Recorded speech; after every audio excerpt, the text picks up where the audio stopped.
de retour pour la deuxième partie de la conversation. Si vous êtes tombé sur cette vidéo avant d'avoir vu la première partie, je vous invite donc à retourner dans le IGTV et à revoir la première partie pour que cette conversation forcément ait du sens pour vous. Ceci dit, je suis sûre qu'il y a beaucoup de choses que vous pouvez tirer de cette conversation sans avoir regardé la première partie. Et je vous invite forcément à revoir la première partie puisque c'est la deuxième partie de notre conversation. Christ, je vais te faire rentrer.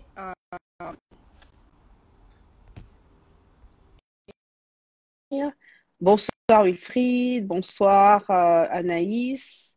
Je vois que ma team est là. Madi, bonsoir. Adé, fais-moi signe si tu es là. Apparemment, il y a un petit problème de connexion. Chris essaie de rentrer en ligne. Hello. Je t'entends pas.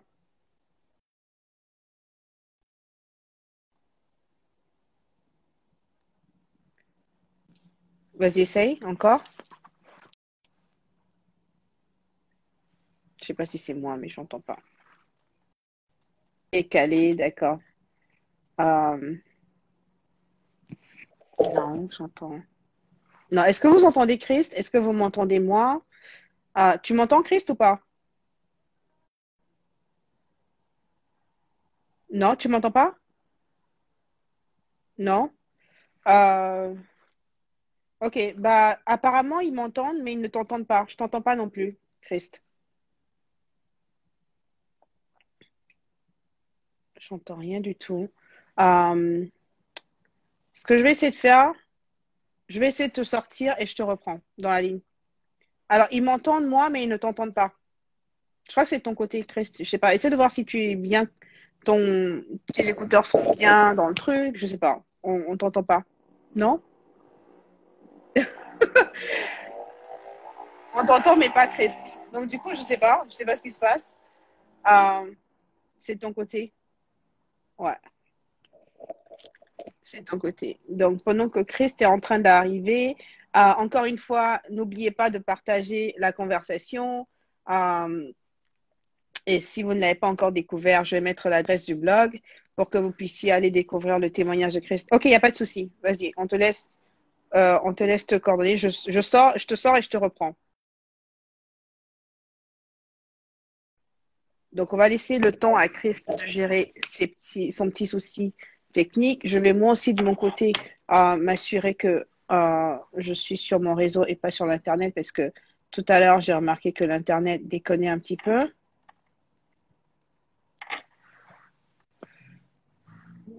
La preuve, c'est que ça le fait encore.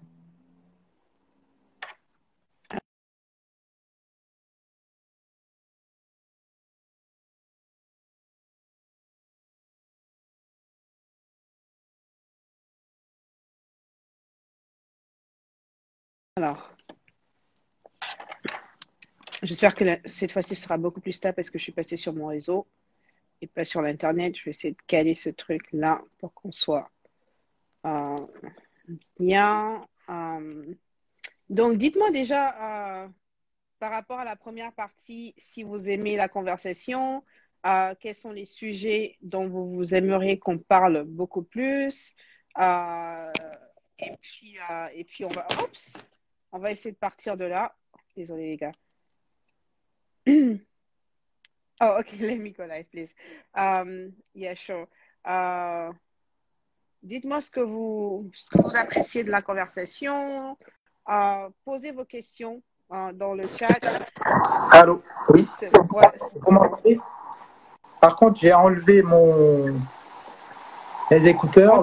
Tu vas avoir un peu d'écho là. Oui, on t'entend, mais du coup, je vais m'entendre aussi parler. C'est ça. Alors, une seconde, je vais essayer parce que j'ai un petit souci entre mon micro et ma batterie. C'est peut-être ça qui pose problème. Tu dois choisir entre ta batterie, ton écouteur. C'est ça. Gros dilemme là. Ouais.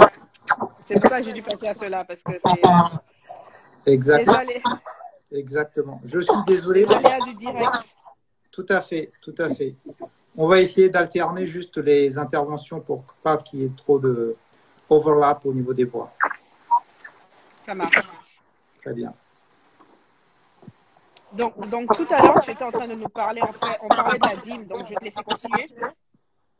Oui, voilà. Donc, pour revenir rapidement dessus, il faut comprendre quand même qu'il y a deux dimensions. Alors, on a parlé rapidement de la dimension spirituelle, du fait que comme on s'estime ne pas valoir tout ce dont la nature, la générosité divine nous gâte, la providence, on donne une petite partie, comme une reconnaissance de ce don. Attends.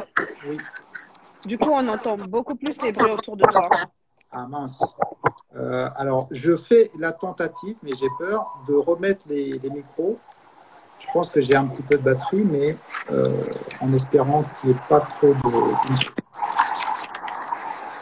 Une seconde. Est-ce que c'est mieux comme ça? Non, on entend vraiment. Oui. Ok, une seconde, une seconde. Je fais ça. Je vous prie de m'excuser. Hop. Alors.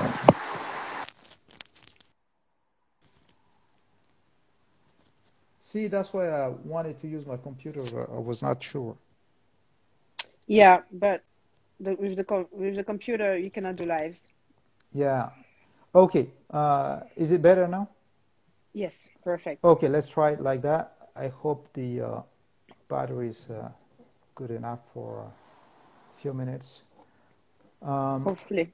Ok, très bien. Donc, reprenons rapidement. Je disais donc au niveau de la dîme, il faut bien comprendre les dimensions, que ce soit vraiment les dimensions spirituelles, que la dimension juste pratique, l'exercice simplement, de se dire en fait que je suis capable de me détacher de temps en temps du bien matériel pour une cause qui est un peu plus importante. Et ça, c'est quelque chose de très important qui vous apprend autre chose symboliquement, c'est la tentation du Christ. À un moment donné, le Christ a reçu le monde, si vous voulez, dans sa traversée du désert, entre guillemets, il a reçu cette tentation de la part du malin. Et il a refusé pour tenir à sa mission qui est plus importante. Donc la capacité, ça nous apprend la capacité à nous détacher des biens de ce monde de temps en temps pour continuer sur le chemin qui est plus grand, qui est le chemin divin, le chemin spirituel. C'est ça aussi symboliquement, cette affaire d'avoir la capacité de faire de la dîme pour prendre cette habitude-là. Se discipliner en fait. C'est discipliné, tout à fait, tout à fait. Okay. Et je peux vous donner plusieurs exemples, c'est-à-dire que l'histoire, la dialectique profonde, le combat profond, c'est de dire toujours, il faut valoriser quand on peut les choses de l'esprit par rapport aux choses du monde ici. C'est pour ça que Jésus l'a dit, mon royaume n'est pas de ce monde. C'est pour ça que dans beaucoup de traditions et même de religions, à un moment ou un autre, on fait souffrir le corps pour que symboliquement, l'esprit domine toujours et l'esprit surpasse le corps. Vous allez faire des carêmes, d'autres vont faire le ramadan, etc., etc., pour dire que de temps en temps, le corps qui est sensible et qui est très facilement séduisable par les choses du monde ici-bas, de temps en temps, il faut apprendre à le contrôler par son esprit, etc. Mais on va... Ouais, je crois que la philosophie de la prédominance de l'esprit sur la chair, en fait, c'est quelque chose de réel dans toutes les religions, ou dans tous les mouvements religieux, en tout cas. C'est vraiment, c'est un peu ça, en fait, comme tu as dit. J'espère, Wilfried, que ça répond un peu à ta question.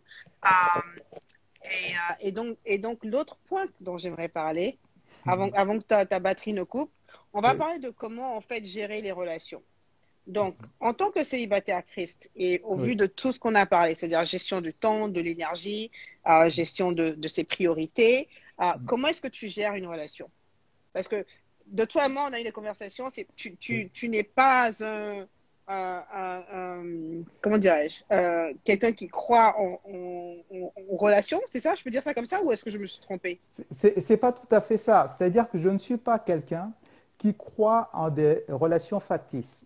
Pourquoi? Mais ça, c'est la société, une fois de plus, qui nous amène à ça. Alors, c'est quoi les C'est-à-dire que, relations factices? alors voilà, je vais m'expliquer.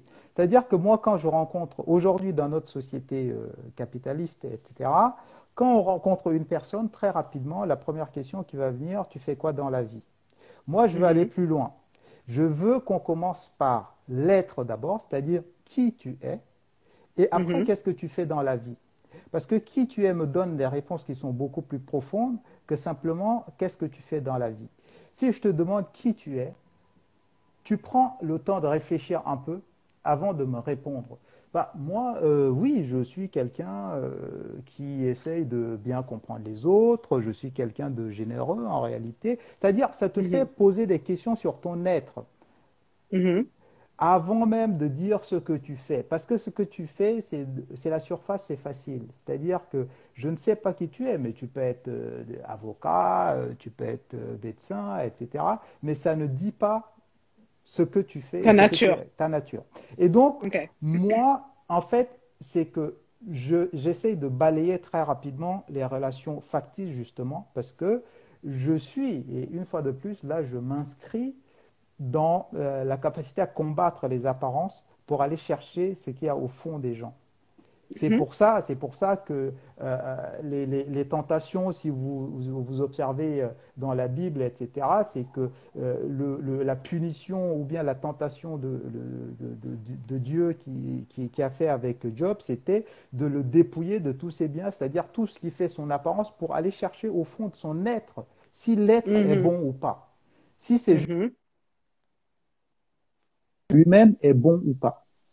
C'est ça la question. Et donc, mhm. moi, quand je rencontre les gens, j'essaye de balayer les questions de surface très rapidement et j'essaye d'aller au fond de leur psychologie et de leur voilà, d'aborder des discussions profondes tout de suite pour savoir qu'est-ce qui est en face de moi. Voilà, c'est Non, je ça. rigole parce que Euh, je vais te demander de développer. Ça ressemble à quoi alors, en termes de questions pratiques quand tu rencontres quelqu'un? Ça ressemble à quoi en fait? Bah, d'abord, on commence par la question qui tu es. Si la personne, alors la personne peut être étonnée et me dire, mais qu'est-ce que tu veux dire par qui tu es? Parce que la question, elle n'est pas courante de nos jours.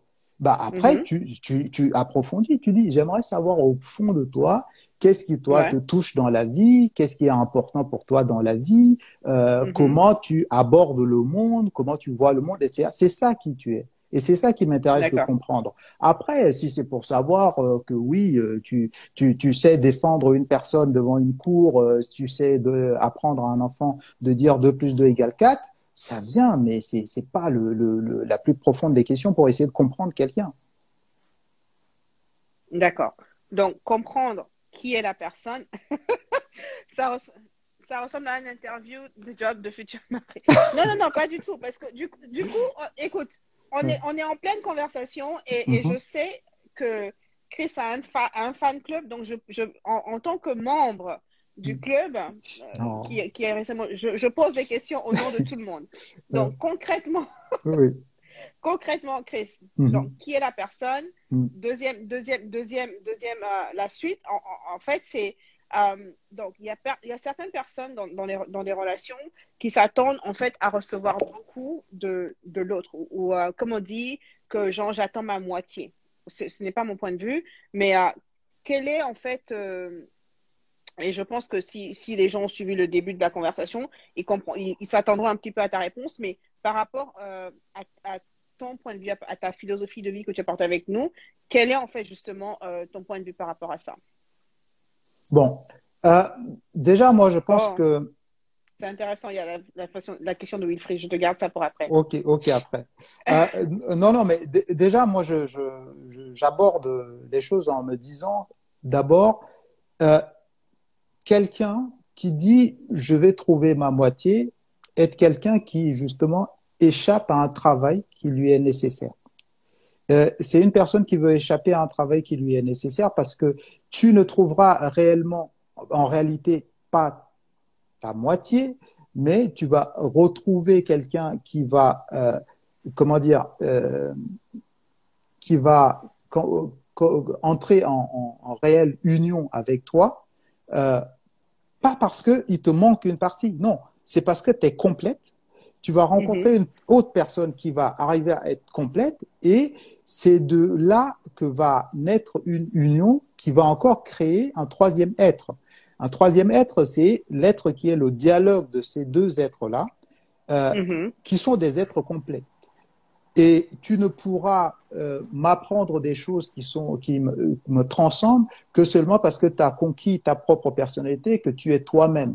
Et donc, après, oui, c'est-à-dire que même quand on se rencontre, on peut continuer à s'alimenter pour que les êtres grandissent encore. Et d'ailleurs, c'est ce Mhm. qu'il y a de plus important parce qu'en réalité, c'est cette phase de faire en sorte que les êtres continuent à grandir qui va faire que une relation dure, que ce soit une Mhm. relation d'amitié ou une Mhm. relation amoureuse. Mhm. C'est ça, en fait, qui alimente la relation et fait grandir les gens. Et donc, tu ne peux pas simplement te contenter de dire je me suis pas, j'ai pas fait le travail d'être complet, mais j'attends juste une moitié. Ça, ce serait, entre guillemets, créer les conditions pour que il y ait à un moment donné une personne qui va alimenter l'autre et peut-être qui Mhm. va manquer d'alimentation aussi de son côté. Ouais. Non, mais merci Wilfried pour poser des questions là, parce que du coup, on a besoin d'un. Chaque fois qu'on fait ces conversations, on rajoute un peu de piment, tu vois, non? Donc, première question de Wilfried. Christ, comment tu définirais ta future femme? Alors, ma future femme, c'est simplement une femme qui comprend que en fait, on va entrer en relation pour grandir ensemble. Et c'est-à-dire que j'attends pas tout de suite qu'elle me dise non, tu es merveilleux, ou j'attends pas non plus que de moi dire tous les jours t'es merveilleuse. Non, certes, de toute façon pour être attiré, on s'attire, ça c'est vrai. Mais après, il faut qu'on ait la capacité de grandir ensemble. Et je pense que si on grandit ensemble, c'est la meilleure garantie que quoi qu'il arrive, si demain la vie fait que les choses ne marchent pas pour X raisons, même si c'est pas souhaité quoi qu'il arrive, que Mhm. la personne finalement se dise, il y a eu un parcours, il y a eu quelque Mm. chose, on a grandi ensemble, Il on a il fait, y a eu de la valeur ajoutée voilà, il y a ensemble. eu de la valeur ajoutée. C'est ça qui est plus important. Mhm. Et ça survit à tous les problèmes finalement que les gens peuvent rencontrer dans la vie. C'est vrai, Wilfried, la complémentarité dans un couple, c'est super important parce qu'en fait, quand Chris parle de la troisième personne, je pense en fait que ça demande en fait que chacune des personnes complètes qui soient venues ensemble euh, perdent, en fait, meurent régulièrement en fait pour justement arriver à la construction de cette troisième personne. Et j'aime bien Alino qui dit, elle est devant moi. Ben, ravie de savoir qu'elle fait partie de la conversation. Euh, donc, la deuxième question de Wilfried pour toi est comment tu concevrais ta vie de couple qui est un full-time job? J'imagine, Wilfried, que tu parles de par rapport à la première partie où on parlait de la gestion du temps, des priorités, ou de quoi? C'est quoi exactement le fond de la question? Ah, peut-être que le fait que la vie de couple ramène beaucoup de charges, des choses à gérer, c'est peut-être ça. Ouais, ouais, en gros, j'imagine. Enfin, tu peux répondre, Chris, par rapport à cet angle-là, Oui, genre comment gérer la vie personnelle et professionnelle et alors, la vie de couple. sur cet angle, je vais prendre un exemple très simple. Je ne sais pas si Wilfried fait un sport d'équipe ou quelque chose. En fait, quand chacun finalement assume le rôle pour lequel il est le plus doué, apte, etc., ça ne devrait pas être un travail. Ça ne devrait pas être un travail parce que c'est seulement un travail quand il y a une personne ou les deux qui essayent, en fait, qui ont pris des positions qui ne sont pas les mieux adaptées dans le couple pour eux et qui essayent tout le temps de rattraper le travail qui a été peut-être mal géré par l'autre, etc. Parce qu'une équipe qui fonctionne bien, aucun élément de cette équipe-là se dit oh là là, il faut en plus que je fasse le travail de l'autre ou ceci, cela. Non, chacun Hmm. en fait fait bien son travail et l'équipe fonctionne à merveille. C'est ça Ouais. en réalité le truc. Donc, c'est déjà essayer et c'est là aussi le travail de sincérité. Essayer très sincèrement de dire qu'est-ce qui, moi, me dérange, qu'est-ce qui, moi, m'enchante quand je le fais, etc., etc. Et on en discute. Et une fois qu'on pose bien ces bases, chacun va s'épanouir à faire ça. Et je pense que l'équipe fonctionne très bien comme ça et ça devient pas du boulot. Ça devient que du boulot quand les choses sont mal placées et où chacun essaye de rattraper sur l'autre à chaque fois et Mm. tout. Et il parlait aussi de par rapport à la gestion du temps. Oui, alors pour la gestion du temps, une fois de plus, hein, très honnêtement, quand on, la réalité, j'aime bien prendre cette phrase de Sénèque, euh, c'est-à-dire que la vie est assez longue si on sait employer chaque moment de son temps.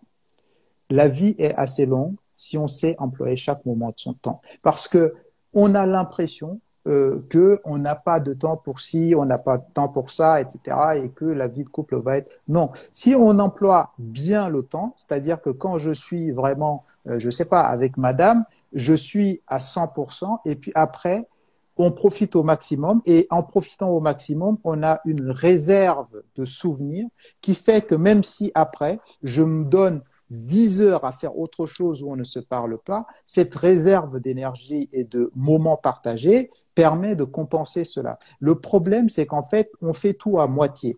Et ça, c'est les distractions de Mm. la vie qui nous amènent à faire des choses à moitié. Et donc, pendant qu'on est avec les êtres chers, on n'est même pas totalement avec ça. Et pendant qu'on n'est plus avec, on envie le moment où on les retrouverait. Et on revient parfois même avec tellement de demandes et d'énergie que c'est même pas parfois nécessaire. Alors que si Mm. on passe le moment qu'il faut au bon moment et il faut que ce soit Ouais. full, après on a beaucoup de réserves, de bons souvenirs pour pouvoir aller faire autre chose et revenir et se retrouver, etc. Super intéressant. Je trouve que ça, c'était un très bon point. Le fait que, surtout avec la technologie aujourd'hui, et le fait d'avoir le téléphone, d'avoir ci, d'avoir ça, les distractions. Et on parlait justement des distractions plus tôt, mais je pense qu'il y a beaucoup de distractions dans les relations, de manière générale, que ce soit des relations de couple ou des relations d'amitié. Est-ce que tu peux nous parler de certaines de ces distractions et de comment toi, personnellement, tu arrives à pallier à ces distractions-là? Très bien. Alors moi, une fois de plus, hein, je me pose toujours cette question simple, c'est-à-dire qu'aujourd'hui, par exemple, et vous allez, c'est un exemple qui est très plus que flagrant, vous allez voir, c'est que vous allez sur le Instagram de Chris, bah j'ai rien en fait. Je suis venu parce que, et oui, je suis venu parce que là, avec Carlita, on entre en conversation et comme je vous l'ai dit tout à l'heure, c'est que une des choses qui me motive dans la vie, c'est d'échanger avec les gens et partager des choses que j'estime va donner quelques fruits, va aider les Mm. gens. Et donc, moi, j'entre en conversation avec les gens. Et comme je ne vois pas d'autres choses à faire, par exemple, bah, je ne viens pas sur Instagram juste comme ça. Donc, vous allez voir que j'ai pas ça. Facebook, je n'ai plus. J'ai un WhatsApp parce que ça me permet d'échanger avec les gens, etc., machin et tout. Mais ce que je veux dire, c'est que la distraction, une fois de plus, la tentation, tout ça fait partie du même cortège, hein, qui est le cortège du futile. Et quand on passe sa vie à faire que du futile, bah, au final, qu'est-ce qu'on fait en réalité? Bah, on rend le monde beaucoup plus, entre guillemets, disons-nous, pour employer des grands mots, on rend le monde un peu plus démoniaque plutôt que d'améliorer le monde. Et donc, moi, Mm. je choisis petit à petit à faire que des choses qui m'amènent à être direct. Ok, je viens pour converser avec des gens et on parle de certaines idées qui va aider tout un Mm. chacun à améliorer sa vie. Vous me posez des questions qui sont pertinentes, qui me font penser à d'autres choses auxquelles peut-être j'avais pas pensé, donc je prends et je réfléchis dessus et ça nous aide tous. Donc je viens pour un but. Et après, quand je vais sur YouTube discuter avec les gens, je fais aussi pareil parce que déjà j'ai identifié que ce que je peux faire comme ça, à l'aise, comme ça, pendant longtemps, sans que ça me dérange, c'est ça, c'est partager les idées que j'ai avec les autres. Et eux aussi, Mhm. par ricochet, m'envoient des idées qui nous aident tous. Voilà mon truc. Donc, une fois que j'ai défini ça, c'est très facile pour moi d'employer mon temps de manière juste, mesurée et faire les choses et éviter tout un tas de distractions. Donc, il y a Wilfried qui dit que la récompense d'amour vaut mieux que l'argent. Ça, c'est super vrai. Ça, tout n'est pas porté sur le matériel. Et que our success is our vision of the future. Ouais, il y a vraiment cette notion aussi de par rapport, on est là pour parler de ma vie, mon projet, c'est la définition de ce que c'est que le succès. Est-ce que tu peux nous dire la définition de Chris de ce que c'est que le succès?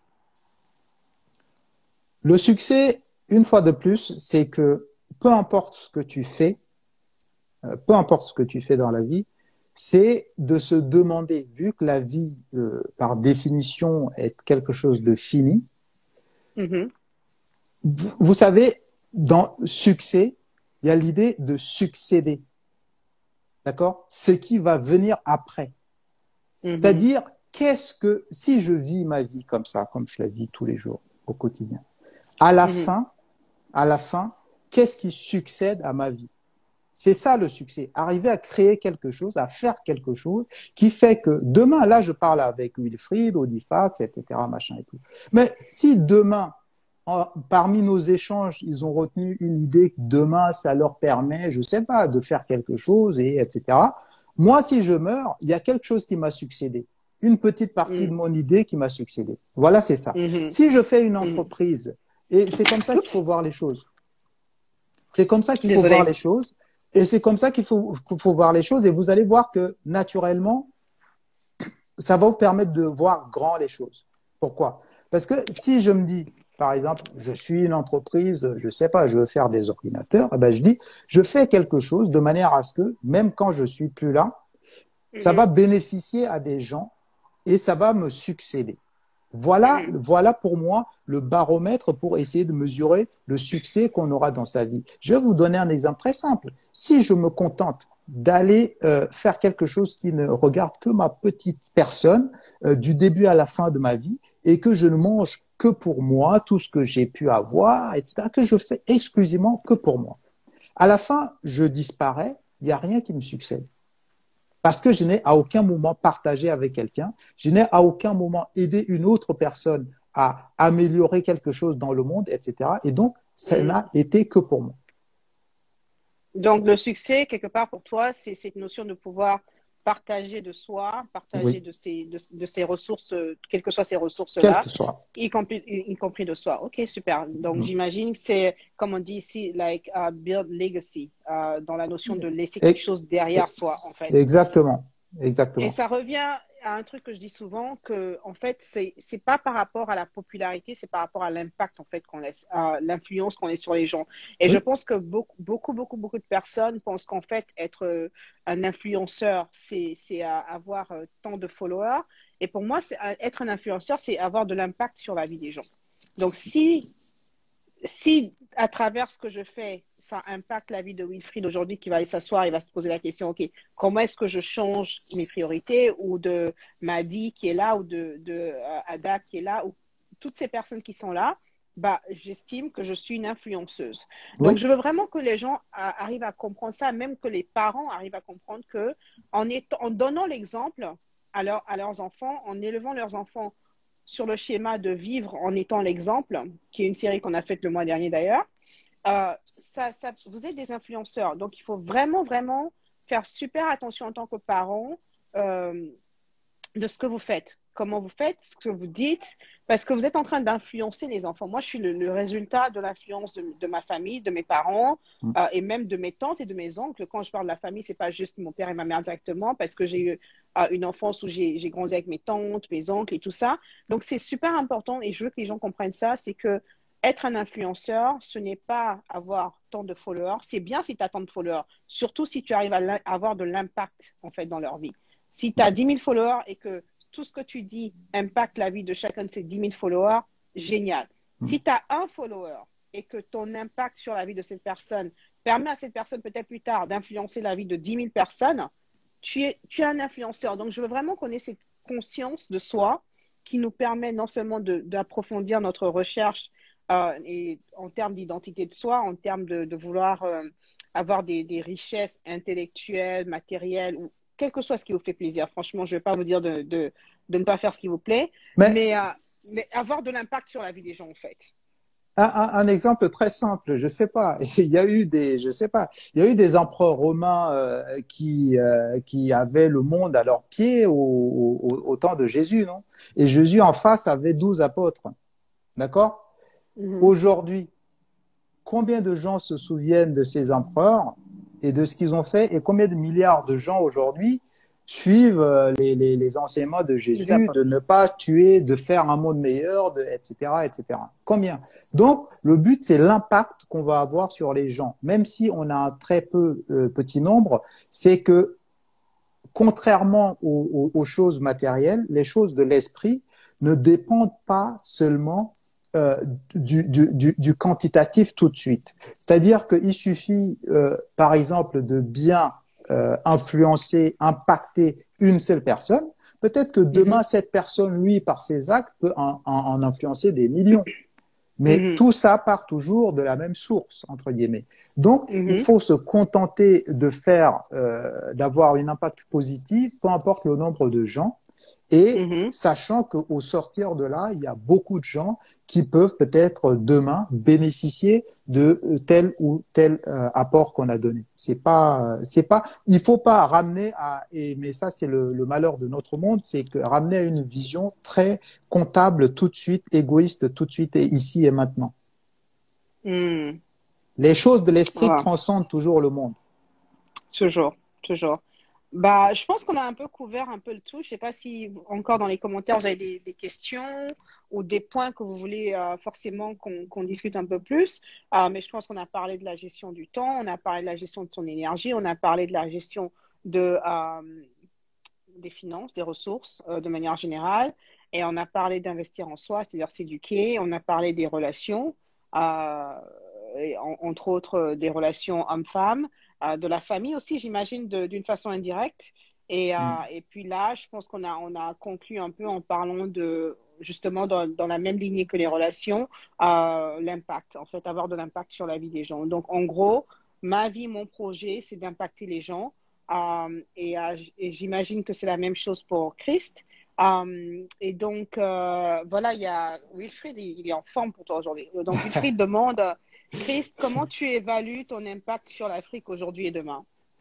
Non, bah moi merci Wilfried pour continuer la conversation. Voilà. Très concrètement, je travaille avec des amis qui essayent sur le terrain voilà, déjà d'avoir un certain contrôle au niveau de la vie politique, etc. Et après aider à améliorer les choses, la situation du Tchad qui est difficile. Et j'aide également d'autres amis qui sont originaires du Togo, etc. Donc moi, je participe à tout ça sans vouloir me mettre en avant tout ça, parce que finalement l'important c'est que les idées passent et que ça touche les gens et que les gens améliorent leur vie. Au final c'est ça. Et donc si c'est pas moi, si c'est l'autre, etc. Au final c'est que tout ça participe à ce que toujours revient à ce que le monde soit meilleur, simplement. C'est ça. C'est tout. Ok. Donc, en résumé, Christ, ta vie, ton projet, ça ressemble à quoi alors? Ma vie, mon projet, c'est simplement vivre de manière à ce que, avant de partir, j'ai l'impression d'avoir partagé tout ce que je trouve de valeureux à mes yeux avec les gens qui m'ont côtoyé. Et si ça peut permettre à d'autres également, bah, c'est très bien. Après, autre chose aussi important, ma vie, c'est de me dire en fait que, voilà, comme disent les Romains, memento mori. Souviens-toi que tu es mortel, et donc ne commence pas à tomber dans des mégalomanies qui sont totalement dans la démesure inutile. Fais ce qui est essentiel, célèbre la vie parce que c'est un don qui est temporel, célèbre-la quand il faut, parce que c'est même la nature qui reçoit des gouttes de pluie et qui se revigore est en train de célébrer la vie qui vient, le don de la vie qu'elle a reçu. Et donc, célébrer la vie, ne pas rester dans quelque chose de mortifère, machin. Non, il faut aimer la vie, célébrer la vie. C'est acte de non-ingratitude envers le divin. Maintenant, il faut pas tomber dans la deux-mesure, qui est l'autre extrême, qui est de vouloir croire que toute cette vie tourne autour de soi et que on va vraiment essayer de tout contrôler, tout gérer. Non, en même temps. Donc voilà mes deux guidelines. Et après, au milieu de ça, je nage, je navigue et j'essaye d'approcher les gens avec sincérité, Voilà. Et quand j'ai dit tout ça, j'ai dit, bah, je pense que c'est déjà pas mal. En tout cas, merci Ouais. de ton temps et pour la conversation. Et on va Merci à prendre toi. quelques dernières questions. Je crois qu'il y a une dernière question de Wilfried qui dit si tu Mhm. devais intervenir dans le développement de l'Afrique, commencerais-tu par ton pays d'origine ou est-ce que tu choisirais un pays d'Afrique au hasard? Non, moi, ma technique, c'est toujours, parce que le développement, une fois de plus, est un processus naturel. En fait, pourquoi l'Afrique ne se développe pas? C'est parce qu'on n'a pas, justement, mis les conditions qui sont les conditions naturelles pour que les choses avancent. Euh, tu plantes une graine. Il suffit que tu plantes une graine, tu arroses bien, ça grandit, ça devient un arbre, et l'arbre, naturellement, multiplie ses fruits. Mhm. Donc, la prospérité est une loi naturelle, parce que d'ailleurs, c'est même dans les premiers versets de la Bible de dire remplissez, multipliez-vous et remplissez la terre. C'est là la prospérité que le Mm. divin même donne, instruit les humains de faire. Donc, la prospérité est quelque chose de naturel, le développement est naturel. C'est seulement parce que les conditions dans lesquelles l'Afrique est a été des conditions qui ont totalement été, comment dire, travestis qui font que en fait l'Afrique n'arrive pas à se développer. Donc, si je dois impulser par mes petits moyens, voilà, mes petites actions, un développement, je ne vais pas m'acharner sur un pays parce que c'est mon pays d'origine. Non, je vais Mm. m'acharner sur le pays qui dispose déjà à peu près les meilleurs moyens pour pouvoir démarrer et pour que les autres pays en prennent exemple et propager comme ça autour pour en faire quelque chose qui permet au plus grand nombre de s'en sortir. Wilfried, j'espère que ça répond à ta question. Euh, on va pas. Je pense que il a dit Amen, donc j'imagine que oui. Merci en tout cas à tous de nous avoir suivis aujourd'hui. J'espère que vous avez apprécié la conversation avec Christ. Merci Christ encore une fois pour ton temps. Merci à Merci pour toi. avoir partagé ta sagesse et tes techniques. J'espère que beaucoup pourront tirer profit de cette conversation première et deuxième partie. Donc il y a Mucho qui a aussi, Chris, penses-tu que les ingénieurs africains doivent chercher déjà à développer ensemble, d'abord là où ils sont. L'union fait la force. C'est une question. Alors Ah, d'accord. là, je crois que c'est. Ouais. Donc, il demande. Je crois que là, on est passé sur un sujet un peu plus Oui, afro-business. oui. D'accord, d'accord. Donc, il demande en fait est-ce que tu penses que les ingénieurs africains doivent chercher à déjà développer ensemble ou Mhm. d'abord développer là où ils sont et puis, ça c'est une question, et juste à côté, il dit l'union fait la force, point d'interrogation. Ok. Je vais vous dire quelque chose, hein, mais très honnêtement. Je pense en fait que pour plusieurs raisons, ce qui pose problème fondamentalement au niveau de l'Afrique, c'est que les gens, ou en tout cas une bonne partie de l'élite, pensent hors d'elle-même. Je m'explique, hein. Une bonne partie de l'élite pense hors d'elle-même.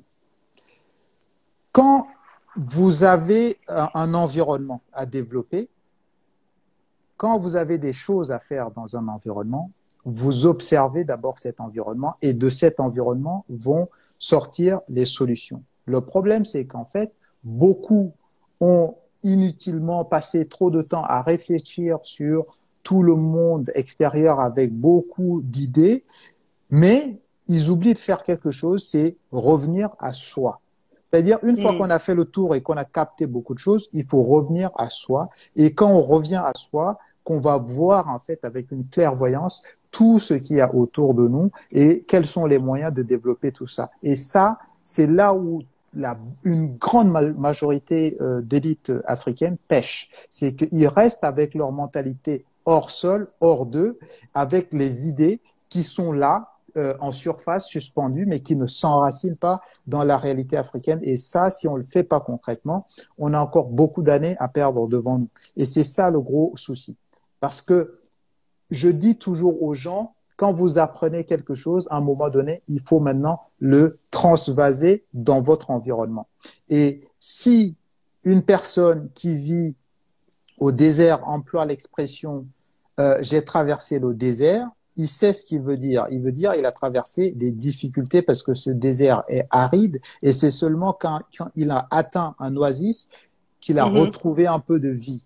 Si je suis dans la jungle, si je suis dans la forêt équatoriale africaine, quand j'ai appris ça, cette expression où la personne dit j'ai traversé le désert. Quand je viens, moi, dans ma forêt équatoriale, dans ma forêt guinéenne, dans ma forêt, je ne sais pas, au Congo, il faut que je traduise en disant j'ai traversé la jungle. Parce que l'environnement difficile pour moi, c'est la jungle. C'est là où il y a des serpents, c'est là où il y a des scorpions venimeux, c'est là où il y a des machins. Il faut que je fasse ce travail de revenir à soi, de transposer. Parce que si je garde cette idée de j'ai traversé le désert et que je reste en forêt équatoriale avec pour répondre à des problèmes locaux, les gens ne vont pas comprendre. Ils vont me dire, mais tu parles de quoi? J'ai traversé le désert, je sais pas moi. Je sais pas ce que c'est. Ça n'a pas de sens. Et la personne qui ne connaît pas le désert va dire, mais pour moi, le désert, moi, je crois que c'est tout vaste, il n'y a que du sable. Ça veut dire qu'il n'y a pas de scorpions, il n'y a pas de serpents venimeux, il n'y a pas de ceci, il n'y a pas de cela. Donc, c'est plutôt intéressant pour moi. Je comprends pas ce que tu veux dire. En fait, il faut avoir l'intelligence de transvaser les idées parce que les idées se ressemblent, mais les environnements ont leur particularisme. Et c'est ça tout le travail d'un intellectuel sérieux. C'est une fois qu'il a compris ces grandes idées, il va maintenant les adapter au local, au particulier, etc. J'espère que ça a répondu à ta question, Joe. Merci Anaïs. En tout cas, merci. Il y a mon équipe qui te dit merci, Christ. Merci à tout le monde. Fait partie de notre conversation.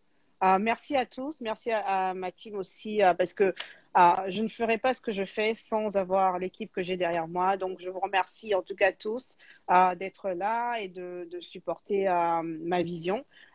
Et puis, pour tous les autres, tous les auditeurs, si c'est votre première fois, je vous invite du coup à découvrir les autres lives qu'on a eus et à rester connectés en suivant justement le blog et la plateforme pour tout ce qu'on fera dans le futur.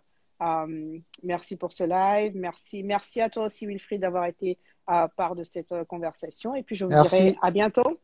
Merci, Chris. Merci tout le monde. Bye. Bye. Au revoir tout le monde. Au revoir.